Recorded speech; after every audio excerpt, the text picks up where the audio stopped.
TPE 2023 in Las Vegas, and starting off just a little ahead of time, as usual, before everyone else is massing in large groups. And we're at the Epic Cigars booth with Dean. How you doing, brother? I'm doing great, thank you. Good, man, good. So, tell me what got you sparked about cigars? What got you interested in your first cigar experience? Maybe even before you started Epic. Oh, long before Epic. Actually grew up on the east coast of Canada.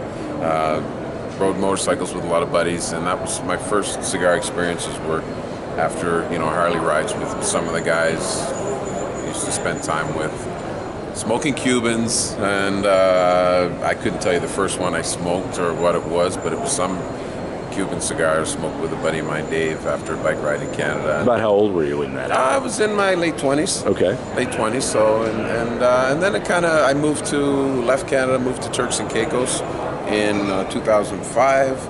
I got into real estate there, smoking cigars. Actually, long before Epic, I created a cigar line for the Turks and Caicos called the Turks Select.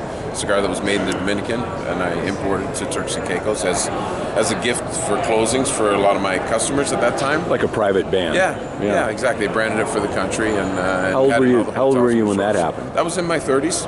About what time frame? What year approximately? 2006. 2006. Okay. Yeah. So I'm kind of thinking about the sometimes turbulent up and down that cigars have in culture and society, no matter where you are. So you were in that was a pretty good time frame for you to get started. Yeah, it was good. And of course you're doing real estate, so correct. It's actually just piggybacking on Yeah, exactly. It was more gifts for closings, and then that grew into, fast forward 2009, I moved to the Dominican with another real estate group from Turks and Caicos. 2010, started the concept for Epic, started working on different cigar lines, obviously living full-time in the Dominican at that point, and it's kind of grown from there. Now we're in 15 countries, over 1,000 retailers, and growing. We've been in the market since 2010.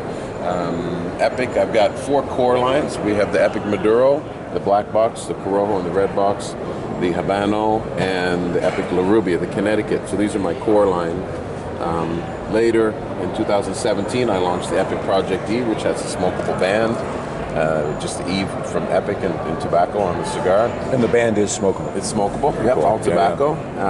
Last year, in 22, I launched the Epic 299, which is a police-themed cigar. I was in law enforcement for 10 years in Canada before going to Turks and Caicos and then later to the Dominican. So that's a newer cigar.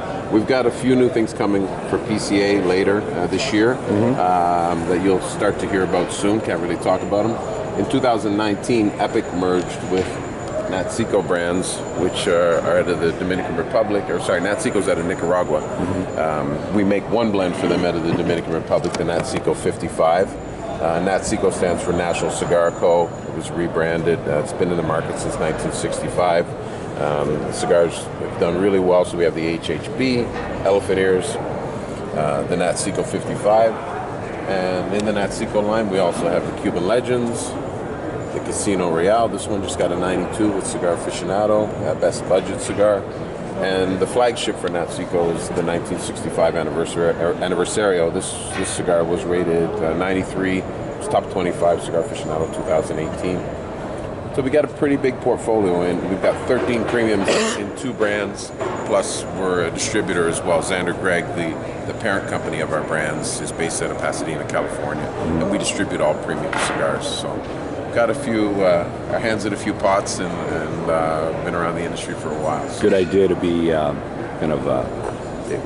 to be expanded a bit, to be multitasking a little bit, to take the week away as things are moving and changing, and kind of support the other. Yeah. What are some? Keep in mind, each jurisdiction or each area will have different pricing because of taxes, etc. But kind of what's the price point on your cigars? MSRP on both Epic, between Epic and our Natsico brands, we're in that $7 to $14, depending on the cigar. So we're in that sweet spot. The normal spot is $8 to $10. We've got cigars on both ends of that spectrum, and but we've got something for everybody, I'd like to say. Outstanding. So now, you still ride motors?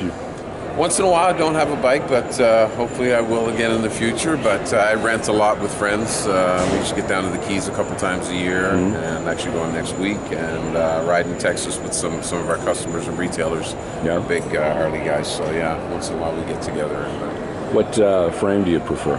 I like I've had Softails in the past.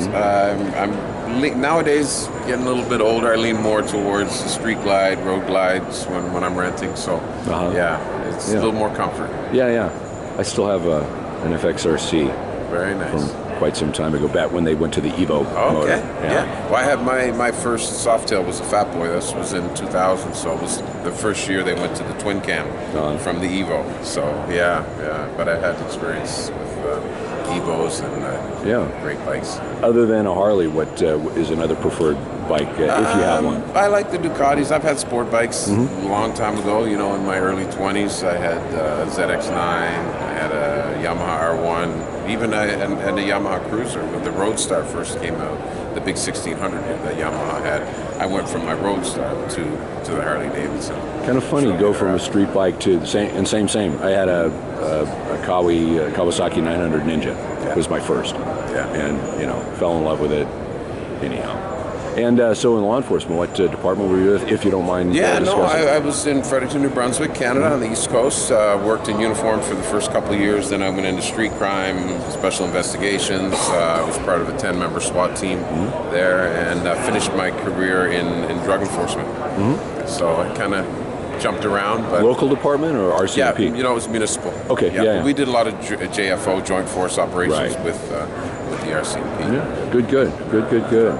So you dabbling at all in law enforcement down in the DR, or no, probably not the best place to be involved in that. No, not at all. But we do a lot of we support in the U.S. around the U.S. New York, Baltimore, and Tampa. Yeah. We partner with the Smoky Shields, which is a law enforcement cigar group, and we do a lot of their events. We donate product. I created a couple of cigars. Well, you've got that specific cigars, but prior to having my cigar, I did a cigar for the New York Smoky Shields chapter, special blend, and did 2 cigars for the Maryland chapter. And I spend a lot of time now with the guys in Tampa with their charities. So very good. So, brother, what's your favorite adult beverage, if you have one?